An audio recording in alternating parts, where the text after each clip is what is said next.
Hello and welcome. Today I'm going to show you my CRT collection. So I use CRTs to play old video games, watch VHS. I've got a digital tuner to hook up to this to watch football games. But let's start with this. So this is the first tube that I got when I started getting back into finding CRTs. This is a Sony 24FS120. I picked this one up on eBay, and I don't know, maybe 2010, possibly somewhere around there. Local pickup for, I think it was like $12, $11 and some change. So I've got my G-SCART switch running a number of consoles to this, and also the big NEC I'll show you in just a moment. So here is Sega Genesis RGB changed over to component. This is a great CRT. Has component, S-video, and composite, two composite inputs. And yeah, this is definitely the tube that I've used the most, played the most on, spent the most time. And it's a great tube. It's always been fantastic for me. So let's move on. We'll switch that bugger off. Let's take a look at this NEC. This is definitely the rare beast of my collection. This is an NEC XM37 Plus presentation monitor. So this thing is just freaking huge. There's that. And it's very unique. It runs native 480p, 480i, 240p. It's a multisync, so it'll do any, not any, but most signals that you send at it. So you can hook up a PC. It's got very loud fans, but you can also hook up Dreamcast VGA 480p, and it just looks astounding. It is such a unique tube. It's got VGA, RGB, BNC, and then 2S video / composite inputs. So you've got a lot of options with this thing. So next is this RCA 14F514T. And I got this one on Facebook Marketplace for $5. I had to drive about an hour to get to it. But, right, this has component video. So here's Xbox running component on it. And it's a pretty cool little screen. It's small. Any 14-inch tube with component input is a good thing to have. And this one handles it well. Yeah. Alright. Let's move on down here. This one is a weird one. I'm not really sure where exactly it came from. Let me turn this. There we go. So this is a Envision. No, this is a Sears brand. That's where it came from. Sears brand 580.40/5/6/5 model number. But it's got a carrying handle, and it's got all these adjustments that I don't know what they are. What are those? Oh, you can make it green.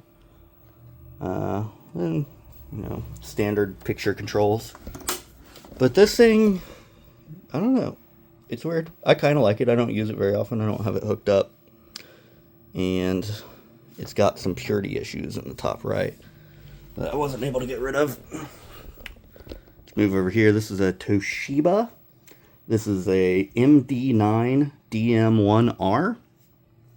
9-inch consumer set with built-in DVD player. The DVD player does not read DVDs, but it will read CDs.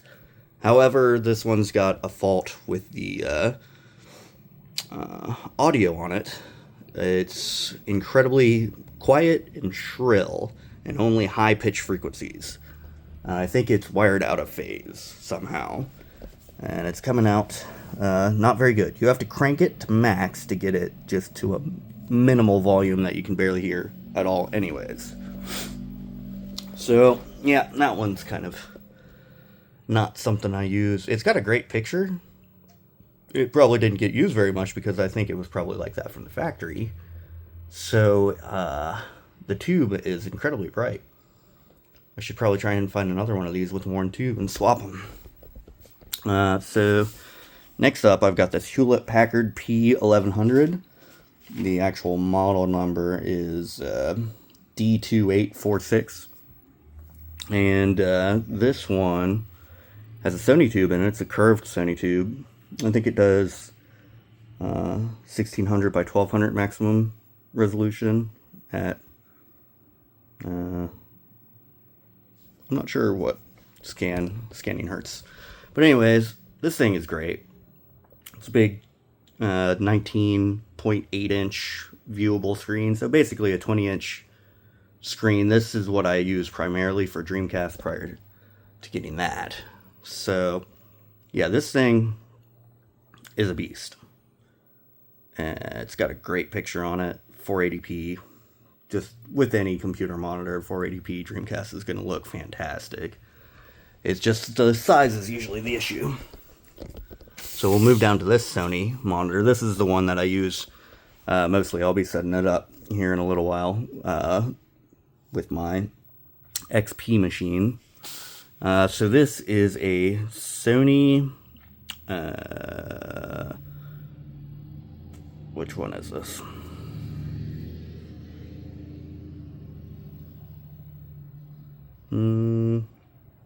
Oh, yeah, this is a CPD-120VS. And this thing's great. So, got that Vio aesthetics, and it's got speakers in the bass, as well as either side. So, yeah, it's got great sound. It's got a good picture. I think it maxes out at 1280 by 1024 resolution, but it still looks great, and that's the resolution I mostly use for XP anyways. So this one is a little Magnavox. It is a 7BM749 monochrome little guy. Oh, and we got brightness and contrast down there and some filth. I don't use this one. I got it on Facebook Marketplace. Or no, not Marketplace. It was in the CRT Collective. I saw somebody in my hometown said free monitors, and this was one of them. And I was like, ah, sure, why not? I wanted an older computer monitor, but I didn't realize it was black and white. But it's still cool. It's very sharp, incredibly sharp because these black and white screens just can get razor sharp. So this one is an Envision EN775E, or model number F1770. Pretty run-of-the-mill monitor. This one came with a Windows 2000 PC that I bought. So up here is another Sony monitor. This one came with a Vio that I got. The Vio and this were $20. The Vio computer. But this is an HMD-A240R. And pretty run-of-the-mill. It's not much different than this Envision, but maybe slightly higher quality. This one has a thrashed anti-glare screen. Totally. And it's super yellowed. And it's kind of chipped up a little bit. It's seen better days. But the chassis is built integral into the bezel. So to get the bezel off, to take that anti-glare coating off, would mean complete disassembly of the tube. So I haven't done that. Here is my little Tikes, and this is a model number KSL 3002. It was made by Conca. There's a Conca remote that I have for it. Don't have the original remote, unfortunately. But I've got a DVD player, VHS player, hooked up to it. That's what you're seeing right there. Yeah. And this thing, I mean, it's great. It got a great aesthetic. It's all purple and little tikey. I need to get a purple GameCube or indigo GameCube and put that next to it and see what kind of comparisons of colors we have. But it's pretty cool. I don't use it very often. Here's a Toshiba 14AF44. It's the remote. You need the remote for this thing. Otherwise, you're not going to be able to change the input. So make sure, if you get one of these, oh, the volume is up. Turn that down. So I've got Sega CD running component to it right now.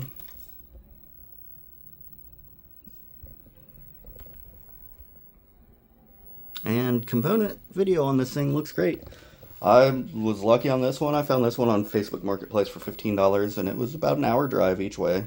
Maybe like 40 minutes, actually. So really not bad at all. A nice country road drive. And for $14. Once again, component, S-Video. Fantastic in a 14-inch set.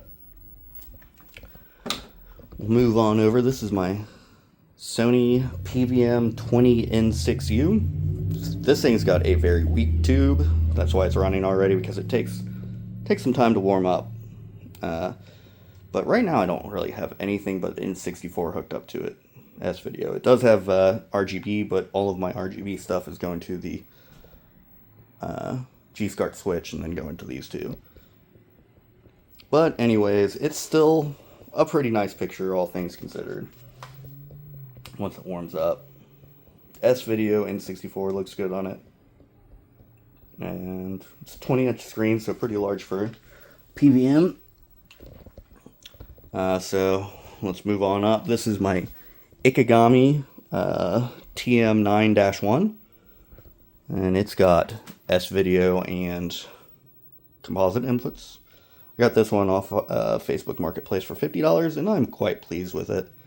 It's got some burn-in, but it just is so bright and looks so good in person. I love playing NES on this thing. It's like it was made for NES.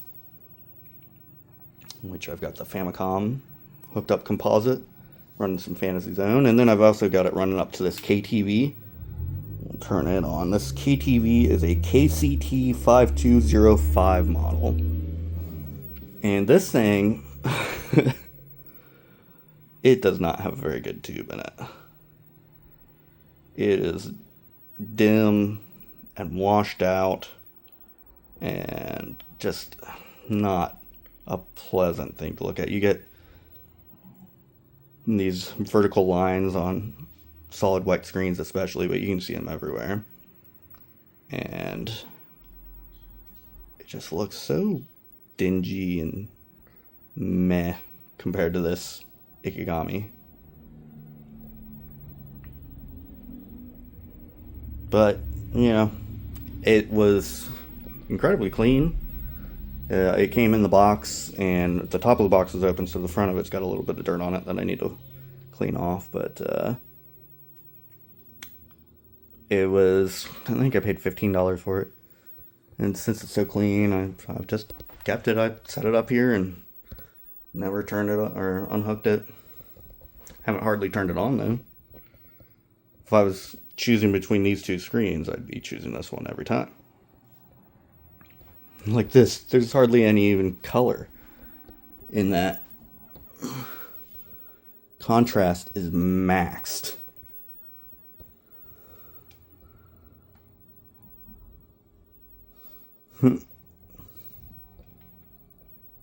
Color is maxed. And there's no color in the And turn up the brightness a little bit more. In those trees, they were just solid black. Well, anyways, that's my CRT collection. So what is that? 1, 2, 3, 4, 5, 6, 7, 8, 9, 10, 11, 12, 13, 14, 15. 2. Wait. 1, 2, 3, 4, 5, 6, 7, 8, 9, 10, 11, 12, 13, 14, 15. I can count. Imagine that.